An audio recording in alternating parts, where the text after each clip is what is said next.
Using mathematical induction, prove that if n is a positive integer, 7 raised to the power 2x plus 1 is an integer multiple of 8. So what you're going to do, in fact, this should be 7 raised to the power 2n plus 1 plus 1. So the first step, step 1, should prove or show that the statement is true for n equals 1.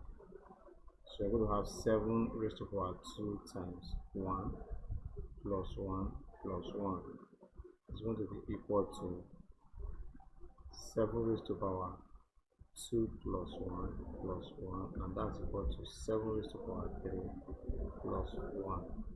7 raised to the power 3 is equal to 343 plus 1, which is equal to 344. 344 divided by 8 is equal to 43. So that means this number is divisible by 3. So you can now say that it is true. It is true for n is equal to 1. So step 2,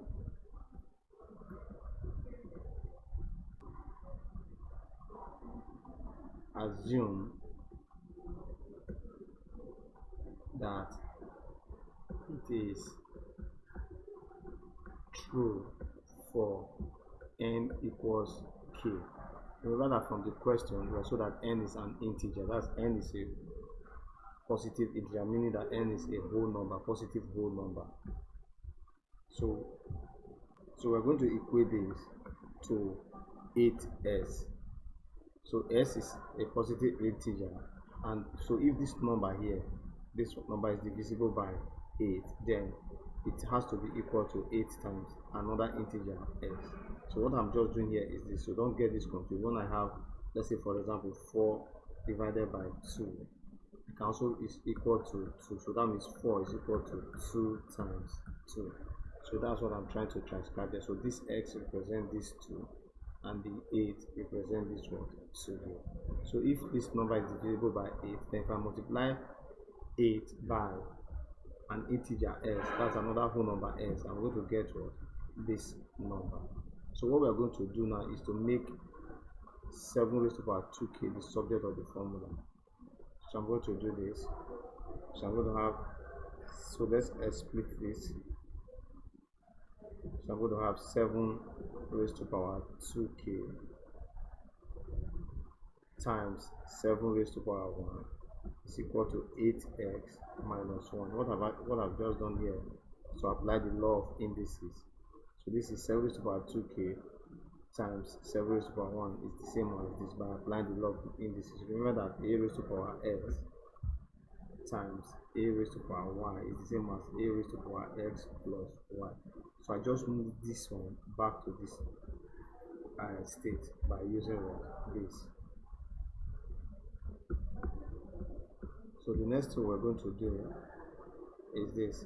So I want to make 7 raised to the power 2k the subject of formula. So from here you can see that 7 raised to the power 2k will be equal to 8x minus 1 divided by 7. So let's leave it at that. So the next thing we have to do now is this.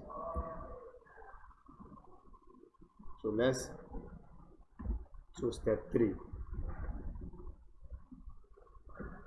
So we have to show that it is true for n equals k plus 1.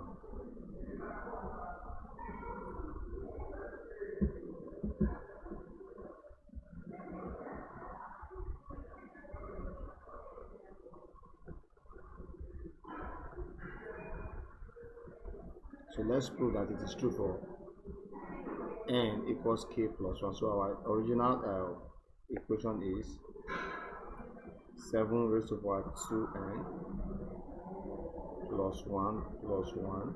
So this time around we're going to put 7 raised to the power 2 into, now my n is k plus 1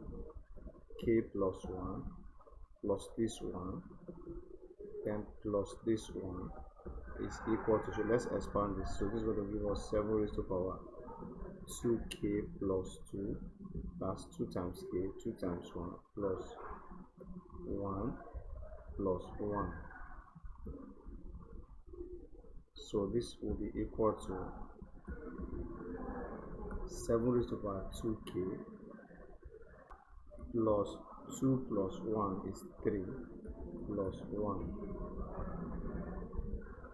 So from here we can see that this will be equal to 7 raised to power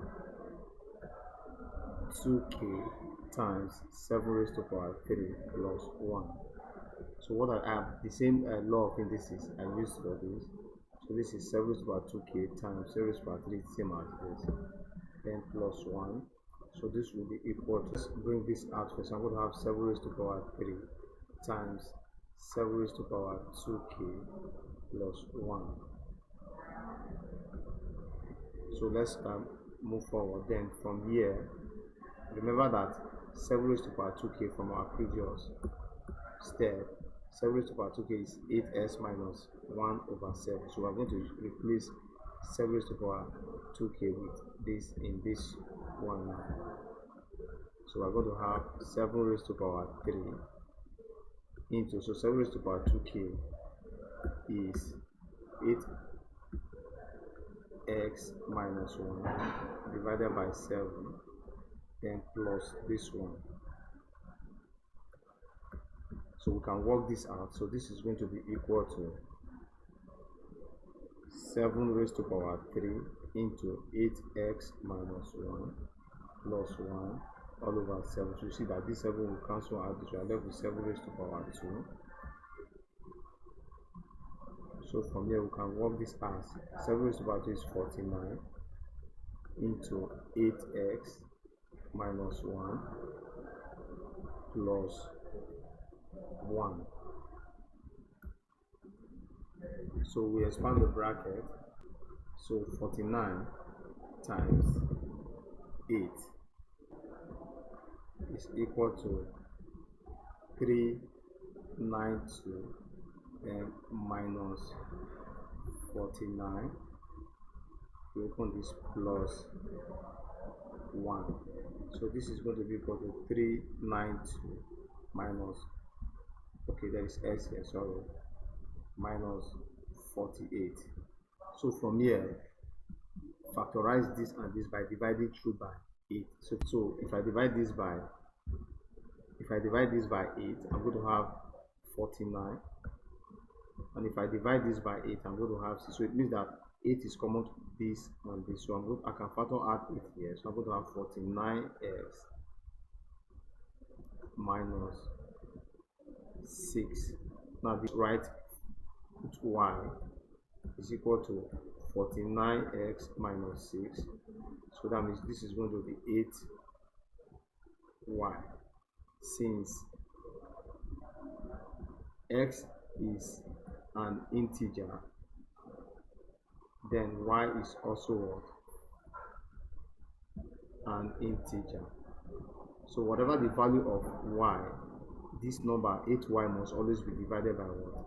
8. So it therefore means that we have proved that it is true for 7 raised to power 2 into k plus 1 plus 1 plus 1 is equal to 8y.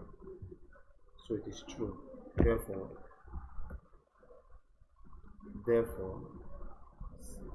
7 raised to power 2 into n plus 1 plus 1 plus 1 is divisible by 8 for all n integers.